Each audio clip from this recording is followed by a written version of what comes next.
E aí, beleza? E se depois de uma vacina você se transformasse em um peixe? O quê?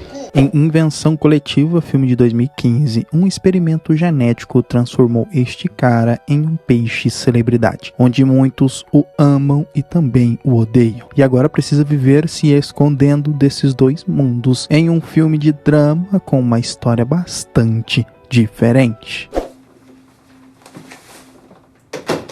Eu não...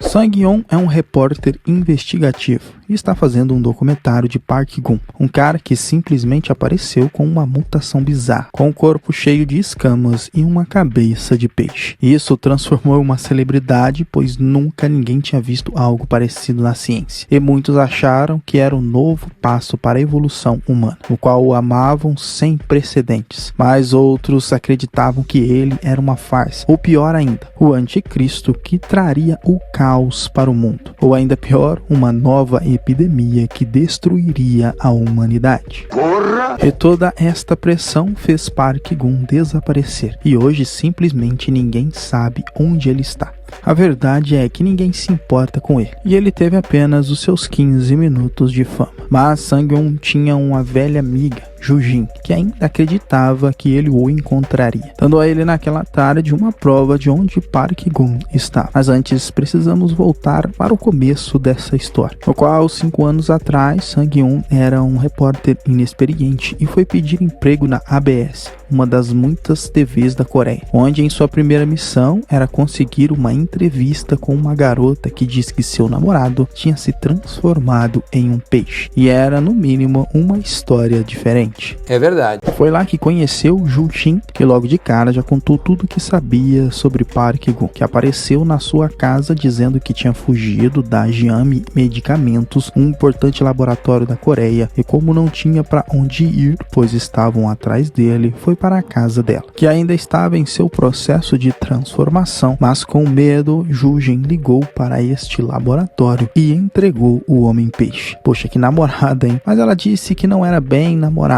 que ela e Park Gun eram figurantes e depois de umas boas cervejas acabaram ficando um dia, mas não sabia nada de como ele tinha se transformado em peixe, apenas sabia o local que ele estava. Então o plano foi entrar disfarçado como entregadores, e para chegar à sala onde ele estava sendo estudado, Jujin disparou o alarme de incêndio, e foi nesta que viram Park Gun amarrado, e as filmagens gerou notícia na ABS, como uma forte denúncia de direitos humanos, e Sang-yeon foi promovido e agora era um repórter de verdade da emissora. Legal! Nisso o Homem-Peixe ficou na casa de Sang-yeon e foi nesta que ele começou a fazer o documentário sobre o Homem-Peixe e sua transformação, que tinha que ser hidratado o tempo todo. Nisso apareceu seu pai, que não gostou muito de tudo aquilo que estava acontecendo com seu filho, mas permitiu que fizesse o tal documentário. Nisso a farmacêutica deu uma coletiva dizendo, em resumo,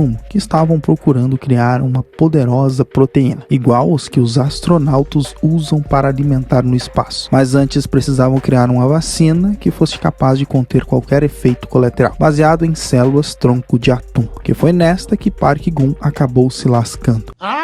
Mas a mídia não estava interessada nisso, e sim nessa tal proteína, que poderia acabar com a fome no mundo, prevenir câncer e até prolongar a vida das pessoas, dizendo que isso poderia dar o prêmio Nobel ao Dr. Boon, e seria o primeiro prêmio de um doutor da Coreia, que foi a oportunidade de Sang-yeon conseguir uma entrevista com ele, mas o doutor não queria muito falar sobre o Homem-Peixe, que virou uma correria no estacionamento para conseguirem a entrevista, mas acabou escapando, pois Jujin foi atropelada no estacionamento por uma mulher, que ficou extremamente irritada com ela.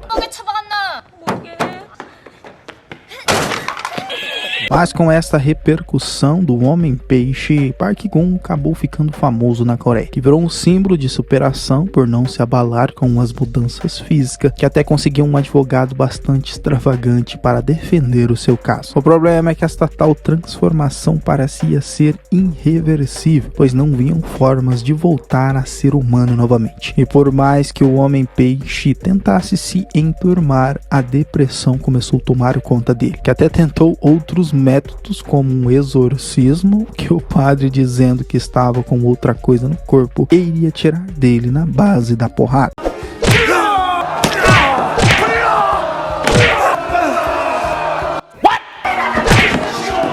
Que loucura!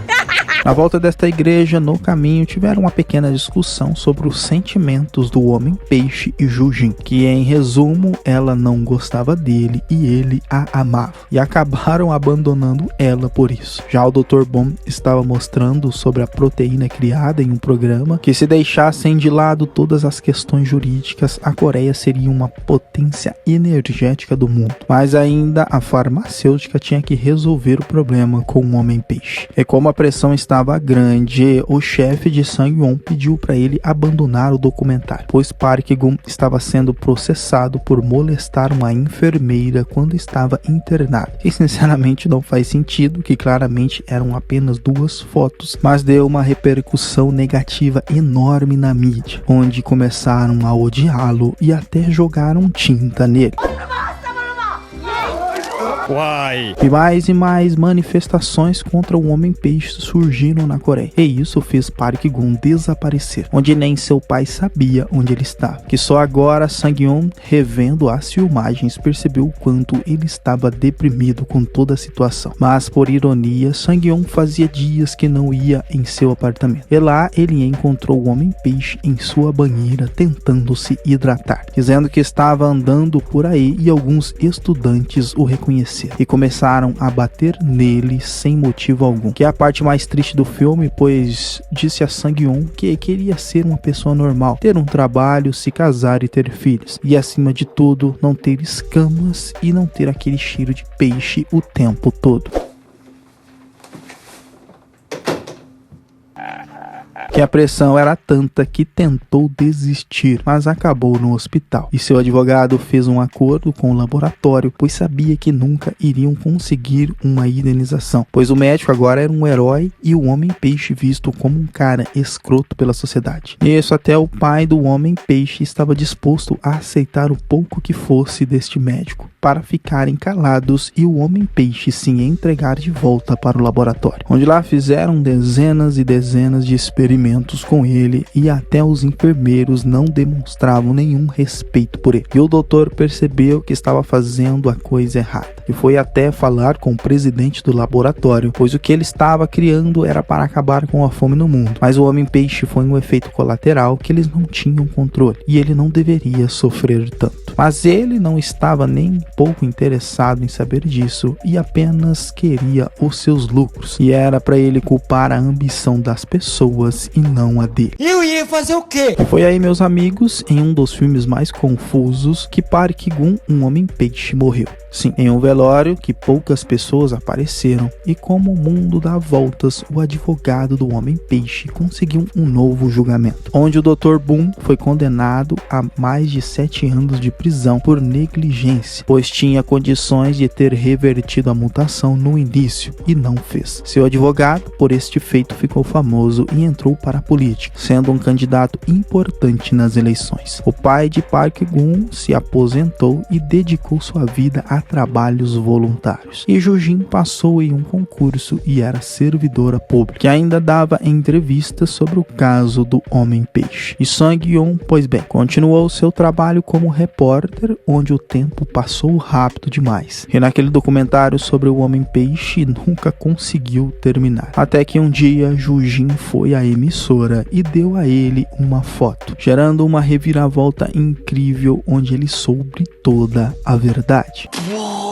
Que foi até a prisão federal mostrar a foto a um médico querendo informações, pois na foto era o dia que eles estavam jogando as cinzas do Homem-Peixe, mas no canto direito mostrava que Park Gun nunca tinha morrido, pois estava em pé naquela foto e olhando para o mar. E foi aí que o doutor revelou tudo o que tinha feito, forjou a morte do Homem-Peixe para que ele vivesse em seu habitat natural pelo resto de sua vida, onde esperou na praia aquele dia, esperando seus amigos fazerem a homenagem e ir embora para nunca mais ser visto novamente. Mas a esperança maior foi no final do filme, pois o repórter conseguiu todas as provas possíveis para terminar seu documentário, pois Jujin entregou a ele uma fita mostrando onde encontrá-lo. E assim Sang-yong saiu em sua jornada para procurar o Homem-Peixe. Já temos vários filmes de híbrido aqui no canal, como Ada, uma criança com a cabeça de ovelha, A Morsa Humana, uma transformação bizarra e bastante doentia, e recentemente O Homem-Elefante. E agora, O Homem-Peixe, que apesar de ser um filme bastante arrastado, teve um final feliz. Em sua redenção, o médico forjou sua morte para que Park Gun tivesse uma vida que ninguém o incomodasse. E a única solução aqui seria o médico não ser negligente, mas pelo que foi mostrado no filme, ele não teve muita escolha. Então o lance era viver assim mesmo. Tá bom. Mas lembre-se, é apenas uma teoria. Bom, galera, este foi o Solucionando Filmes. Até o próximo vídeo. Valeu, é nóis. Fui!